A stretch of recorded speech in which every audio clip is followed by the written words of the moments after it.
بسم اللہ الرحمن الرحیم نحمده ونصلی علی رسولہ الکریم اما بعد نواں سپارہ شروع ہو رہا ہے۔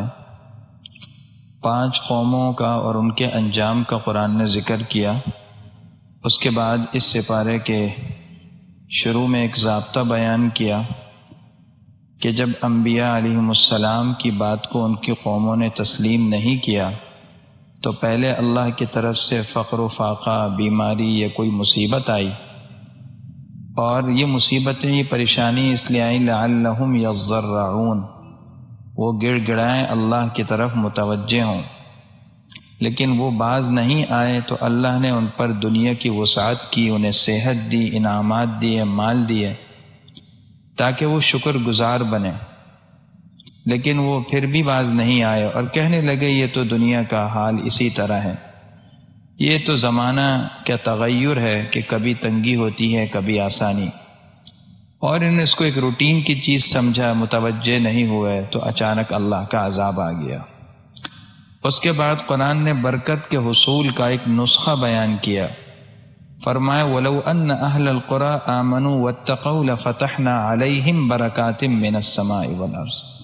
یہ ایک اصول ہے، کامیابی کا بھی برکت کا بھی۔ اگر یہ بستیوں والے ایمان اور تقوی والی زندگی اختیار کرتے تو ہم ان پر آسمان اور زمین سے برکتیں کھول دیتے، آسمان سے بارشیں آتی، زمین سے غلہ نکلتا، رزق کی فراوانی ہوتی، خوشحالی آتی، مگر تکذیب و انکار کی وجہ سے ہلاک ہو گئے۔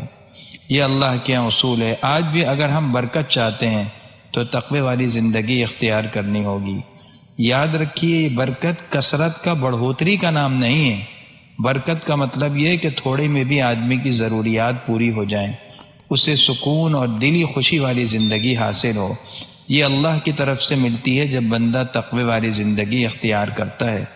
یہ برکت مال میں بھی ہوتی ہے، صحت میں بھی ہوتی ہے، قوت میں بھی ہوتی ہے، جسم میں بھی ہوتی ہے، اولاد میں، گھر بار میں اور کاموں میں بھی ہوتی ہے، اور وقت کے اندر بھی ہوتی ہے، موت میں بھی ہوتی ہے۔ اللہ سے دعا کرنی چاہیے کہ اللہ ہمیں جو جو نعمتیں دے رہے ہیں ان سب میں برکتیں عطا فرمائیں۔ اس کے بعد حضرت موسیٰ علیہ السلام اور فرعون کا واقعہ ذکر کیا جو قرآن نے بار بار ذکر کیا ہے۔ حضرت موسیٰ علیہ السلام کا فرعون کے ساتھ پھر مقابلہ ہوا، اور جادوگر جو فرعون کے نمائندے بن کر آئے تھے، اللہ نے ان کے مقابلے میں حضرت موسیٰ علیہ السلام کو فتح دی۔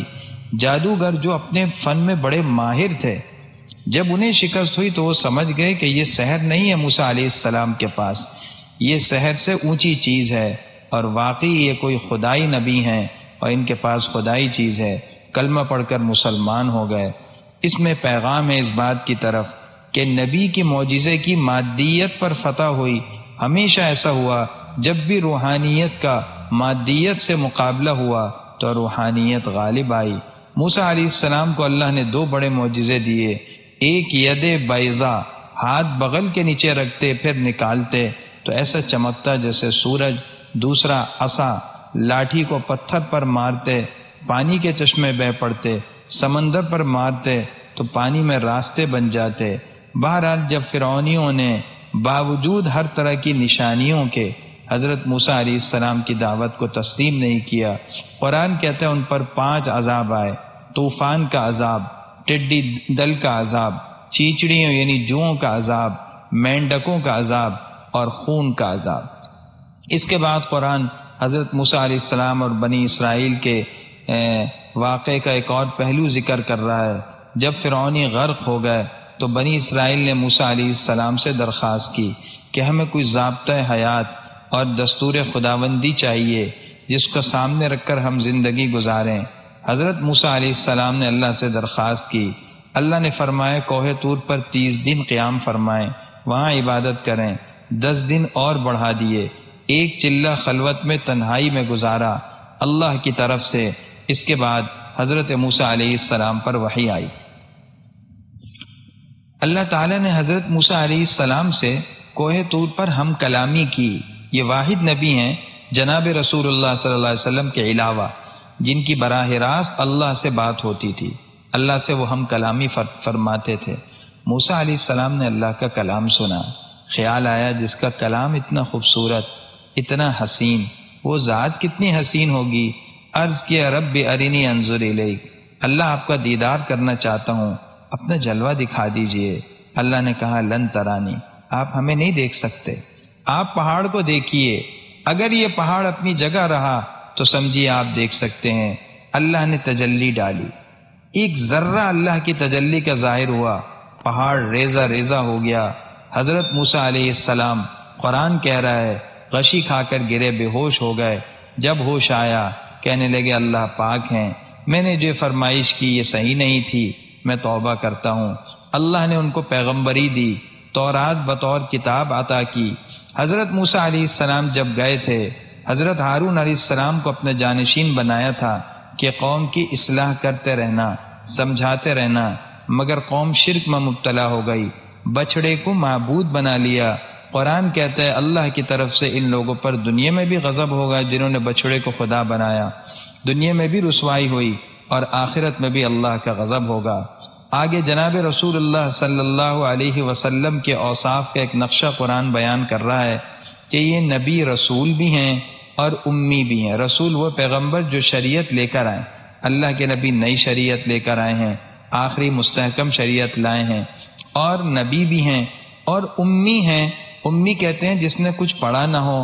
نبی کریم صلی اللہ علیہ وسلم کے بارے میں امی ہونے کا مطلب یہ ہے کہ انہوں نے کسی انسان سے نہیں بلکہ براہ راست اللہ سے سیکھا۔ تو آپ امی ہیں کہ آپ نے کسی انسان سے کوئی تعلیم حاصل نہیں کی، آپ کے مربی معلم اللہ ہیں۔ خود فرماتے ہیں ادبنی ربی فاحسن تادیبی، میرے رب نے مجھے ادب سکھایا اور بہترین ادب سکھایا۔ چوتھی صفت، حضور صلی اللہ علیہ وسلم کا تذکرہ تورات و انجیل میں ہے۔ تورات و انجیل میں آپ کے جو حالات لکھے ہیں، جو آپ کے اوصاف ہیں، جو آپ کا نقشہ بیان کیا گیا، بعینی وہی نقشہ آپ کا تھا۔ اس کے بعد ایک بات اور بیان فرمائی، یہ نبی اچھے کاموں کا حکم کرتے ہیں، برائیوں سے روکتے ہیں، پاکیزہ چیزیں ان کے لیے حلال کرتے ہیں، خبیث ناپاک گندی چیزیں حرام کرتے ہیں۔ جس چیز سے طبیعت گھن کرتی ہے، ناپاک ہے، گندگی ہے، شریعت میں اس کی ممانعت ہے۔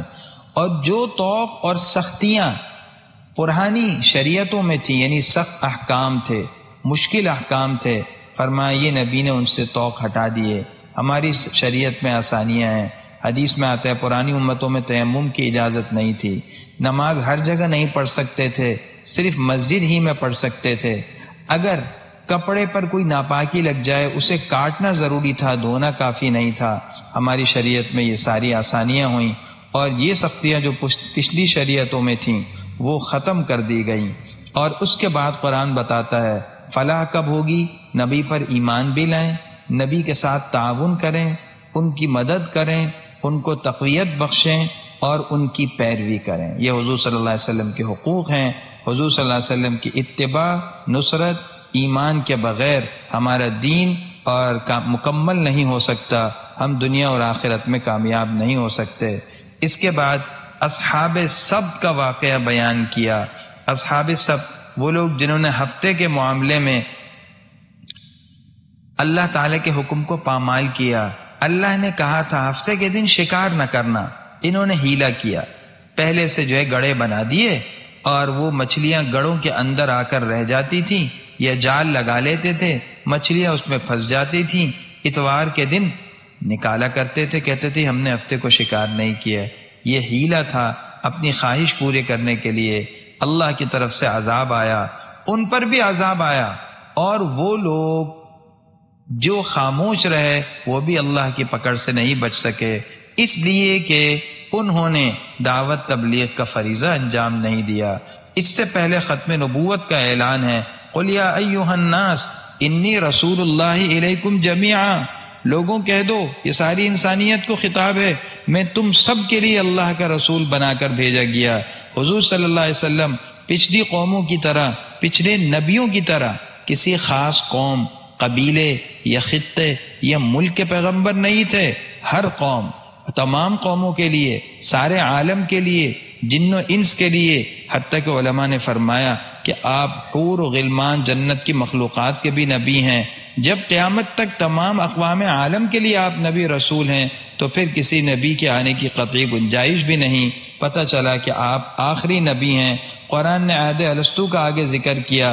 حضرت آدم علیہ السلام کو جنت سے زمین پر اتارا گیا تو وادی نعمان میں جو عرفات میں واقع ہے، اللہ نے قیامت تک پیدا ہونے والی انسانیت کی روحوں کو جمع کیا، انتہائی چھوٹی چھوٹی چیونٹیوں کی شکل میں، اور ان سے عہد و پیمان لیا۔ پوچھا الست بربکم، میں تمہارا رب نہیں؟ سب نے کہا بلا، آپ ہمارے رب ہیں۔ پتہ چلا ہر انسان اس عہد کو لے کر دنیا میں آیا، جو ایمان اور نیکی والی زندگی اختیار کرے گا وہ اللہ سے عہد کو وفا کرنے والا بنے گا، اور جو یہ زندگی اختیار نہیں کرے گا وہ عہد توڑنے والے بنے گا۔ یہ عہد خواب نہیں ہے، حقیقت ہے۔ بعض بزرگوں کے بارے میں آتا ہے، انہوں نے فرمایا ہمیں یاد ہے وہ عہد الستو، اور یہ بھی یاد ہے اس موقع پر ہمارے دائیں بائیں کون تھا۔ آگے بلعام بن باعورہ کا واقعہ نقل کیا۔ حضرت موسیٰ علیہ السلام کو حکم ہوا تھا کہ قوم جبارین ظالم کافروں سے جہاد کریں جو بڑے طاقتور تھے۔ ان جبارین نے بلعام بن باعورہ سے درخواست کی، یہ بظاہر تورات کا بڑا عالم تھا، کہ آپ موسیٰ علیہ السلام بنی اسرائیل کے لیے بد دعا کریں۔ انہوں نے کہا کیسے بد دعا کر سکتا ہوں، یہ اللہ کے نبی ہیں۔ لیکن قوم نے ان کو لالچ دیا، رشوت دی۔ اس نے جو بد دعا کی تو اللہ کی شان، جو الفاظ وہ حضرت موسیٰ علیہ السلام ان کی قوم کے لیے کہنا چاہتا تھا، وہ الفاظ بد دعا بن کر خود اس کے لیے اور اپنی قوم جبارین کے لیے نکلے۔ نتیجہ یہ ہوا اس کا دین دنیا برباد ہو گیا، زبان لٹک کر سینے پر آ گئی۔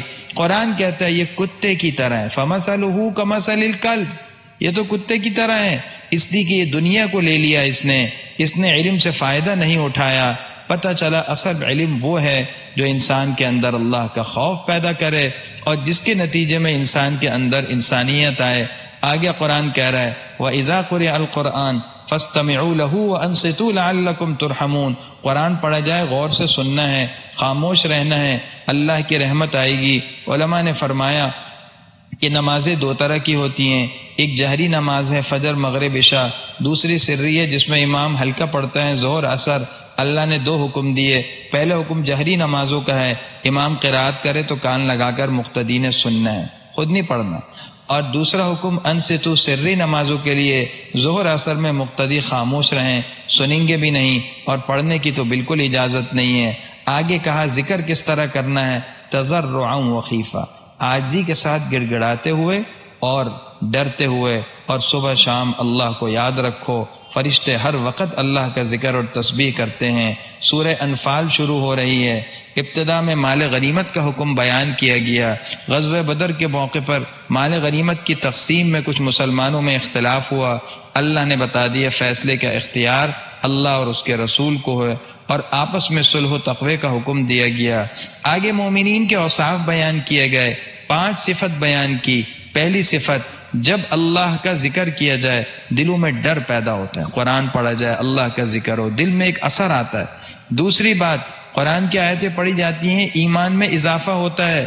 تیسری صفت، وہ اللہ پر بھروسہ رکھتے ہیں، یعنی اسباب کو اختیار کرتے ہوئے اللہ پر نظر رکھتے ہیں۔ اسباب چھوڑنا توکل نہیں ہے، توکل یہ اسباب اختیار کریں لیکن نظر اللہ پر ہو، یہ سمجھے اصل اللہ کرتے ہیں۔ چوتھی صفت نماز کی پابندی۔ پانچویں صفت اللہ کے دیے ہوئے مال میں خرچ کرتے ہیں۔ آگے میدان جنگ میں کافروں کے سامنے ڈٹنے کا حکم دیا گیا۔ یہ آیات اس تناظر میں ہیں کہ غزوہ بدر میں اللہ کی طرف سے خدائی مدد آئی، فرشتے آسمان سے اترے گئے، اللہ نے کہا کہ میں تمہارے ساتھ ہوں، مومنوں کو جماؤ۔ کافروں کے دلوں میں اللہ نے رعب ڈالا۔ قرآن کہتا ہے میدان جنگ میں پشت پھیر کر نہ جانا، میدان جنگ میں ڈٹے رہنا۔ پھر غزوہ بدر میں حضور صلی اللہ تعالی علیہ وسلم نے ایک موقع پر ہاتھوں میں کنکریاں لیں اور کنکریاں لے کر پھینکی، تو جس کی آنکھ میں وہ کنکری گئی غزوے میں اس کی آنکھیں کام نہیں کریں اور اس کے بعد بھگدڑ مچ گئی۔ اللہ کہتے ہیں جب آپ نے کنکری پھینکی تھی، یہ کنکری آپ نے نہیں پھینکی تھی غزوہ حنین کے موقع پر، یہ کنکری اللہ کے حکم سے آپ نے پھینکی تھی، معجزہ نبی کا تھا لیکن تاثیر اللہ کی طرف سے آئی، نبی کی اطاعت کا حکم ہے۔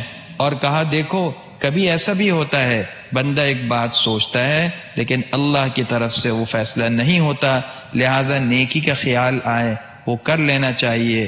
اور فرمایا اس فتنے سے، عذاب سے ڈرو جو صرف گناہ گاروں پر نہیں آئے گا. یعنی اگر معاشرے میں کچھ لوگ گناہ کریں، دوسرے لوگ ان کو نہ روکیں تو اللہ کی طرف سے عمومی عذاب آتا ہے. پھر فرمایا اگر تم تقوی اختیار کرو گے، اللہ سے ڈرو گے تو 3 نعمتیں ملیں گی. اللہ فرقان دے دیں گے، یعنی حق اور باطل کی تمیز کی صلاحیت عطا کریں گے. انسان کو پتہ چلے گا صحیح راستہ کون سا ہے، غلط راستہ کون سا ہے، اور تمہارے گناہوں کا کفارہ کر دیں گے اور گناہوں کو بخش دیں گے، معاف کر دیں گے. اخیر میں مشرکین کی بری عادتوں کا تذکرہ ہے. بیت اللہ سے لوگوں کو روکتے بھی تھے، اپنے آپ کو متولی کہتے تھے، لیکن بیت اللہ کی بے حرمتی کرتے تھے، سیٹیاں بجاتے تھے، تالیاں پیٹتے تھے. قرآن کہتا ہے یہ لوگ بیت اللہ کے اہل نہیں ہو سکتے. مسجد حرام کے اہل تو متقی لوگ ہیں. آج بھی موجودہ حالات کے تناظر میں ہمیں سوچنا چاہیے. بیت اللہ کے حرم نبوی کے دروازے مسلمانوں کے لیے تنگ ہو رہے ہیں. کہیں اس کی وجہ یہ تو نہیں کہ ہم نے وہاں کے آداب کا خیال نہیں کیا، اللہ کی نافرمانیوں سے نہیں بچے. اگر ایسا ہے تو توبہ کریں. اخیر میں کہا گیا اگر کافر بھی کفر سے باز آئے تو اللہ ان کی مغفرت کریں گے اور اللہ ان کو معاف کریں گے. ہاں اگر یہ نہ مانے تو اللہ تعالی نے جو کام پچھلوں کے ساتھ کیا وہی ان کے ساتھ معاملہ ہوگا.